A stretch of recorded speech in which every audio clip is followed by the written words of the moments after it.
Everyone, welcome back to my foundation classes your time classroom. तो guys अभी चल रहा है हमारा वॉलनरी टेस्ट सीरीज और आज है आपका टेस्ट नंबर 89। ठीक है, तो चलिए स्टार्ट करते हैं आज का टेस्ट। तो आज का आपका पहला क्वेश्चन है, आधे अधूरे पुस्तक के लेखक कौन है? आधे अधूरे पुस्तक के लेखक कौन है? कौन है आधे अधूरे पुस्तक के लेखक? तो इसके लेखक है मोहन राकेश। क्या है नाम इनका? इनका नाम है मोहन राकेश। अगला क्वेश्चन है, केंद्रीय औषधि अनुसंधान संस्थान का मुख्यालय कहाँ है? जल्दी जल्दी आंसर करते जाओ, ज़्यादा टाइम नहीं दूंगा। केंद्रीय औषधि अनुसंधान संस्थान का मुख्यालय कहाँ है? यह है लखनऊ में। ठीक है, लखनऊ। अगर आपसे औषधि पूछा जाए ये भी लखनऊ में है, और विश रिसर्च सेंटर अगर पूछा जाए मतलब जो पॉइजन है, ठीक है, उसका भी लखनऊ में ही है। अगला क्वेश्चन है, बाघ परियोजना कब आरंभ हुआ?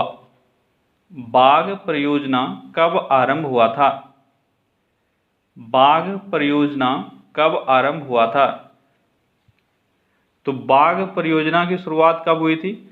बाघ परियोजना की शुरुआत हुई थी कब? 1973 में। ठीक है।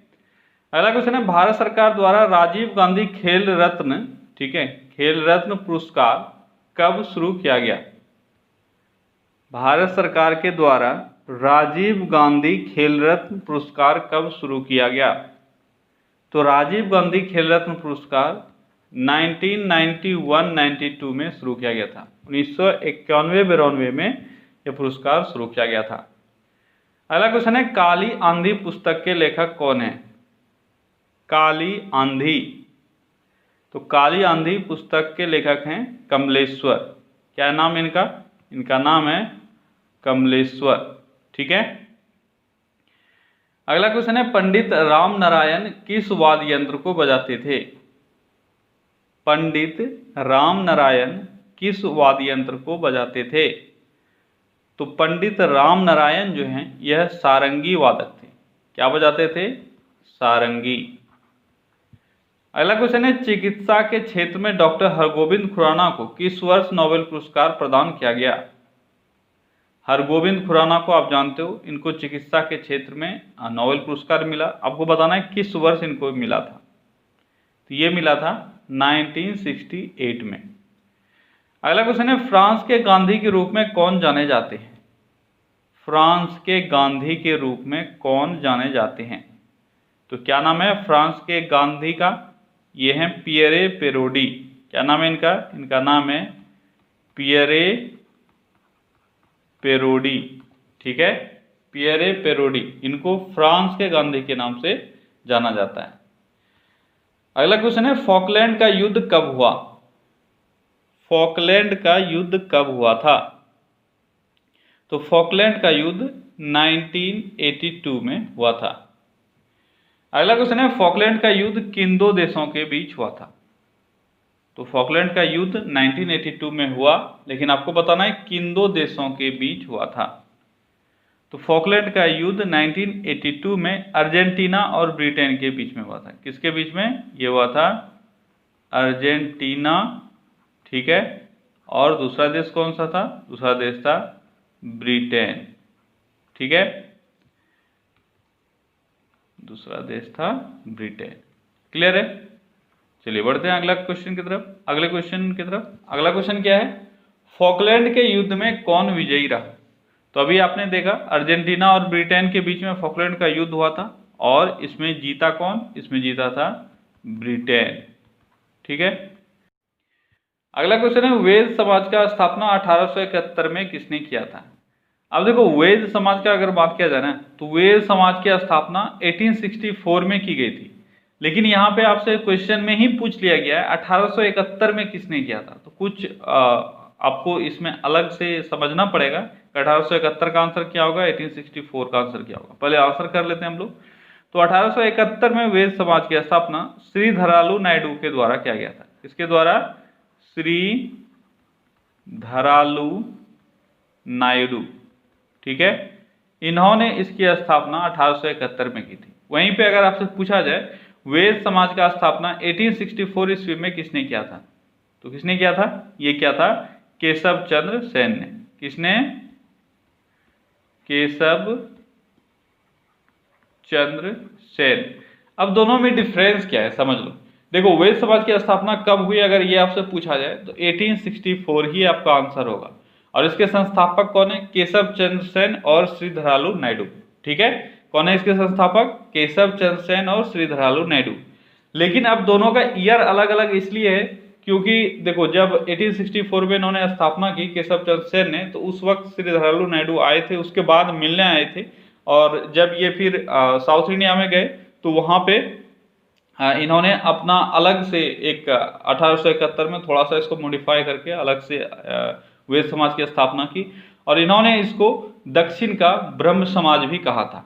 ठीक है, इसीलिए श्रीधरालु नायडू का अलग से पूछा जाता है और 1864 में केशव चंद्र सेन का अलग से पूछा जाता है। अगला क्वेश्चन है, वुड डिस्पैच किस गवर्नर जनरल के काल में लागू हुआ था? आसान सा क्वेश्चन है। वुड डिस्पैच कब लागू हुआ था? 1854 में। आपको बताना है किस गवर्नर जनरल के काल में। उस वक्त कौन थे गवर्नर जनरल? डलहौजी थे। ठीक है, अगला क्वेश्चन क्या है, भारत में पुर्तगाली साम्राज्य का वास्तविक संस्थापक किसको माना जाता है? पुर्तगाली साम्राज्य का वास्तविक संस्थापक किसको माना जाता है भारत में? पुर्तगाली साम्राज्य का वास्तविक संस्थापक किसको माना जाता है? तो पुर्तगाली साम्राज्य का वास्तविक संस्थापक अगर पूछा जाए तो अल्फोंसो डी अल्बुकर्क। ठीक है, क्या है नाम इनका? इनका नाम है अल्फोंसो डी अल्बुकर्क। ठीक है, इनको वास्तविक संस्थापक माना जाता है पुर्तगाली साम्राज्य का भारत में। अगला क्वेश्चन है, यूरोप का कॉकपिट किसको कहा जाता है? यूरोप का कॉकपिट किसको कहा जाता है? तो दो चीज यहां से आता है, मैंने बार बार आपको बताया, यूरोप के खेल का मैदान और यूरोप का कॉकपिट। तो यूरोप का कॉकपिट अगर पूछा जाए तो ये किसको कहा गया है? ये बेल्जियम को कहा गया है। किसको? बेल्जियम को। ठीक है, वहीं पे अगर यूरोप का खेल का मैदान पूछा जाए तो क्या हो जाएगा? Scotland, sorry Switzerland. ठीक है, अगला क्वेश्चन है, नागरहोल राष्ट्रीय उद्यान कहाँ स्थित है? नागरहोल राष्ट्रीय उद्यान कहाँ स्थित है? तो नागरहोल राष्ट्रीय उद्यान कर्नाटक में स्थित है। कर्नाटक में अगर पूछ लिया जाए कहाँ, तो कर्नाटक के दुर्ग में स्थित है। ठीक है, और ये दुर्ग कहाँ है? यह है कर्नाटक में। क्लियर? अगला क्वेश्चन है, गुप्त संवत की स्थापना किसने की थी? गुप्त संवत की स्थापना किसने की थी? तो गुप्त संवत की स्थापना चंद्रगुप्त प्रथम के द्वारा क्या किया था? अगला क्वेश्चन क्या है, गुप्त संवत की स्थापना कब की गई थी? ये सारे आसान सारे क्वेश्चन है, बस रिवाइज करवा रहा हूं मैं, जल्दी जल्दी कर लो। तो गुप्त संवत की स्थापना कब की गई थी? 319-20 ईस्वी में। ठीक है, 319-20 ईस्वी में इसकी स्थापना की गई थी चंद्रगुप्त प्रथम के द्वारा। अगला क्वेश्चन है, प्रकृति में पाए जाने वाले रेडियो सक्रिय श्रृंखला कितनी होती है? अच्छा क्वेश्चन, इसको याद रखना कि प्रकृति में जो रेडियो एक्टिव एलिमेंट्स पाए जाते हैं वो कितने श्रृंखला, उसके कितने श्रृंखला पाए जाते हैं? तो उसके 3 श्रृंखला पाए जाते हैं। ठीक है, 3 सीरीज पाया जाता है।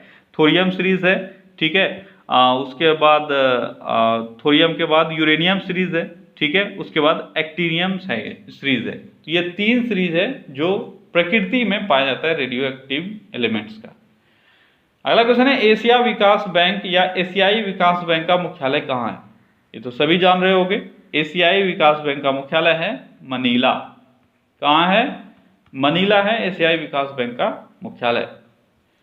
अगला क्वेश्चन है, नादिर शाह ने भारत पर कब आक्रमण किया था? नादिर शाह ने भारत पर कब आक्रमण किया था? तो नादिर शाह ने भारत पर 1739 में आक्रमण किया था।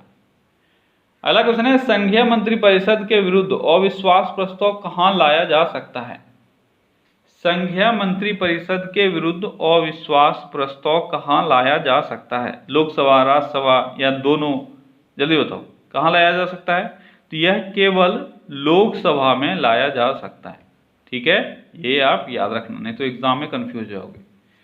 अगला क्वेश्चन है, बाघा जतीन के रूप में किनको जाना जाता है?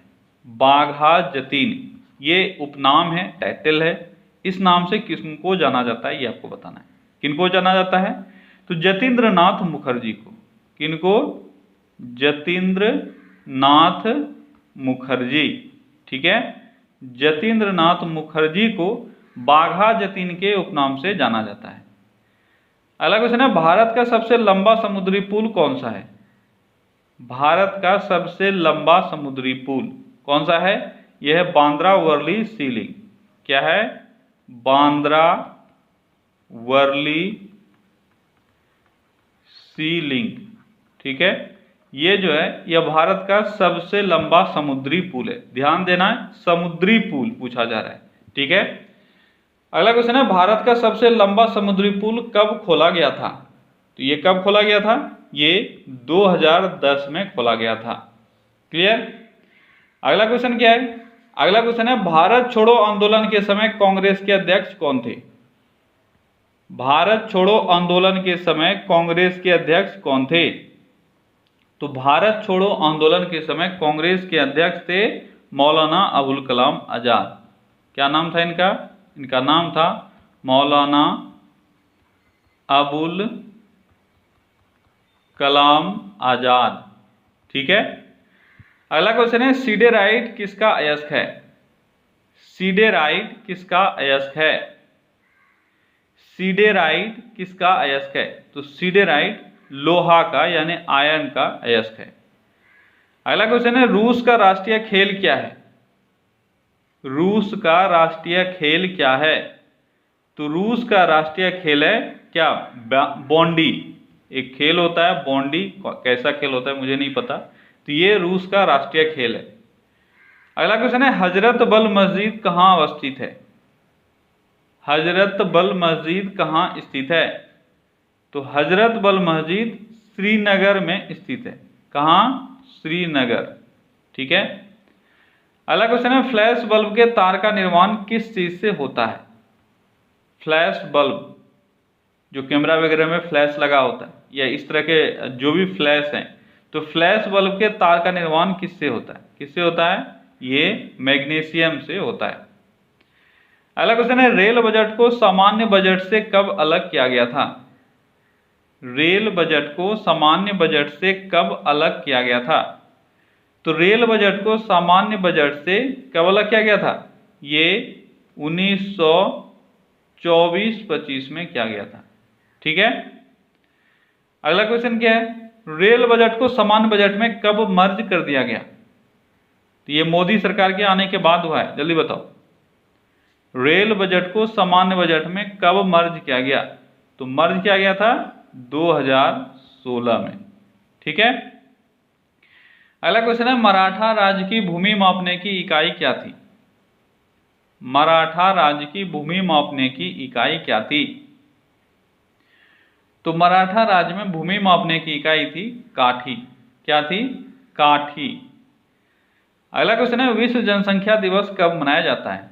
आसान सा क्वेश्चन है, बहुत बार आपने पढ़ा है। विश्व जनसंख्या दिवस 11 जुलाई को, ठीक है, 11 जुलाई को विश्व जनसंख्या दिवस मनाया जाता है। क्लियर? अगला क्वेश्चन है, फूट डालो राज करो की नीति किसने अपनाई थी? फूट डालो राज करो नीति किसने अपनाई थी? तो फूट डालो राज करो नीति लॉर्ड कर्जन ने अपनाई थी। किसने? कर्जन ने। थोड़ा सा यहाँ पे ध्यान रखना, बहुत सारे बच्चों को इसमें कंफ्यूजन हो जाता है और वो लोग डलहौजी मार देते हैं, ठीक है। तो डलहौजी का फूट डालो राज करो नीति नहीं था। डलहौजी को इतना निगेटिव हम लोग मानते हैं, बस कुछ भी आता है तो हम लोग डलहौजी को ही मार देते हैं। डलहौजी ने तो व्यवगत सिद्धांत या डॉक्ट्रिन ऑफ लैप्स उसको लागू किया था, ठीक है। ये कर्जन है जिसने फूट डालो राज करो की नीति अपनाई थी। अगला क्वेश्चन है, 1 इंच कितने सेंटीमीटर के बराबर होता है? 1 इंच कितने सेंटीमीटर के बराबर होता है? कितने सेंटीमीटर के बराबर होता है? तो 2.54 सेंटीमीटर के बराबर होता है। ये डे टू डे एक्टिविटी में आपका काम आता है, इसको याद रखो, ठीक है। 1 इंच कितने सेंटीमीटर के बराबर होता है? 2.54 सेंटीमीटर। अगला क्वेश्चन है, 1 गज कितने सेंटीमीटर के बराबर होता है? इंच आपने देख लिया, अब आप बताओ गज। 1 गज कितने सेंटीमीटर के बराबर होता है? तो देखो, अगर मीटर में आपसे पूछा जाए, 1 गज अगर मीटर में पूछा जाता तो मीटर में क्या होता? इसको जनरली हम लोग मीटर में पढ़ते हैं, ठीक है। 0.91 मीटर, 0.91 मीटर। और यहाँ पे सेंटीमीटर पूछ लिया गया है, तो सेंटीमीटर क्या हो जाएगा, इंटू 100 कर दोगे, यानी 91 सेंटीमीटर। ठीक है, तो एक गज 91 सेंटीमीटर के बराबर होता है। अगला क्वेश्चन है, कोशिका के केंद्रक की खोज किसने की थी? कोशिका के केंद्रक यानी न्यूक्लियस, इसकी खोज किसके द्वारा की गई थी? तो रॉबर्ट ब्राउन के द्वारा की गई थी। किसके द्वारा? रॉबर्ट ब्राउन के द्वारा। ठीक है, रॉबर्ट ब्राउन ने कोशिका के केंद्रक की खोज की थी। अगला क्वेश्चन है, कोशिका के माइटोकॉन्ड्रिया की खोज किसने की थी? माइटोकॉन्ड्रिया की खोज किसने की थी? तो माइटोकॉन्ड्रिया की खोज अल्टमैन के द्वारा किया गया था। अगला क्वेश्चन है, सेमांग जाति के लोग मुख्यतः किस देश में निवास करते हैं? सेमांग जाति के लोग मुख्यतः किस देश में निवासी हैं, किस देश के निवासी हैं? तो सेमांग जाति के लोग मुख्यतः मलेशिया में निवास करते हैं। कहाँ? मलेशिया में। अगला क्वेश्चन है, पूनन जाति के लोग मुख्यतः किस देश के निवासी हैं? पूनन जनजाति, तो ये जो बोर्नियो का क्षेत्र है, ठीक है, बोर्नियो के क्षेत्र में ये मुख्यतः निवास करते हैं। पूनन, इसमें बहुत सारे, ये एक तरह का आर्किपेलागो है, इसमें बहुत सारे देशों का कुछ कुछ पार्ट है। ठीक है, तो बोर्नियो क्षेत्र में पूनन जाति के लोग मुख्यतः निवास करते हैं। अगला क्वेश्चन है, गंधार गैस विद्युत परियोजना किस राज्य से जुड़ा है? गंधार गैस विद्युत परियोजना, गंधार गैस विद्युत परियोजना, तो ये गुजरात से रिलेटेड है। किससे? गुजरात से। क्लियर? अगला क्वेश्चन है, अरैया जल विद्युत परियोजना किस राज्य से संबंधित है? सॉरी, ये जल विद्युत परियोजना नहीं है, ये गैस विद्युत परियोजना है। ठीक है, गैस। पिछला वाला जो क्वेश्चन था उसमें भी आपको गैस, हाँ ठीक है, गंधार गैस विद्युत परियोजना। उसी तरह से अरैया गैस विद्युत परियोजना किस राज्य से संबंधित है? अरैया गैस विद्युत परियोजना, तो अरैया गैस विद्युत परियोजना जो है ये यूपी में है। अगला क्वेश्चन है, भारतीय नृविज्ञान सर्वेक्षण संस्थान कहाँ स्थित है? नृविज्ञान सर्वेक्षण संस्थान, भारतीय नृविज्ञान सर्वेक्षण संस्थान कहाँ स्थित है? तो ये कोलकाता में स्थित है। अगला क्वेश्चन है, भारतीय विज्ञान सर्वेक्षण संस्थान की स्थापना कब हुई? ये विज्ञान नहीं, ये नृविज्ञान ही है। ठीक है, तो भारतीय नृविज्ञान सर्वेक्षण संस्थान कब स्थापित किया गया? भारतीय नृविज्ञान सर्वेक्षण संस्थान कब स्थापित किया गया? कब स्थापित किया गया? 1945 में। और है कहाँ इसका हेडक्वार्टर? कोलकाता में। ठीक है, अगला क्वेश्चन है, भारतीय संगीत नाटक अकादमी कहाँ स्थित है? संगीत नाटक अकादमी कहाँ स्थित है? तो संगीत नाटक अकादमी, देखो ये ललित कला, संगीत, ये सारे चीज कहाँ है? ये सारे न्यू दिल्ली में है। कहाँ है? न्यू दिल्ली में। ठीक है, अगला क्वेश्चन है, संगीत नाटक अकादमी की स्थापना कब हुई थी? संगीत नाटक अकादमी की स्थापना 1953 में हुई थी। अगला क्वेश्चन है, उरुवेला गौतम बुद्ध से किस प्रकार संबंधित है? उरुवेला गौतम बुद्ध से किस प्रकार संबंधित है? किस प्रकार संबंधित है? यहाँ इनको ज्ञान की प्राप्ति हुई थी। क्या हुई थी? ज्ञान की प्राप्ति। उरुवेला आप जानते हो बोध गया बिहार। ठीक है, तो ये इनके ज्ञान की प्राप्ति से संबंधित है। क्लियर है? तो क्या गाइस, आज का 50 क्वेश्चन यहाँ पे पूरा होता है। चलिए कल फिर से मिलते हैं अगले सेशन में। Till then take care, bye bye.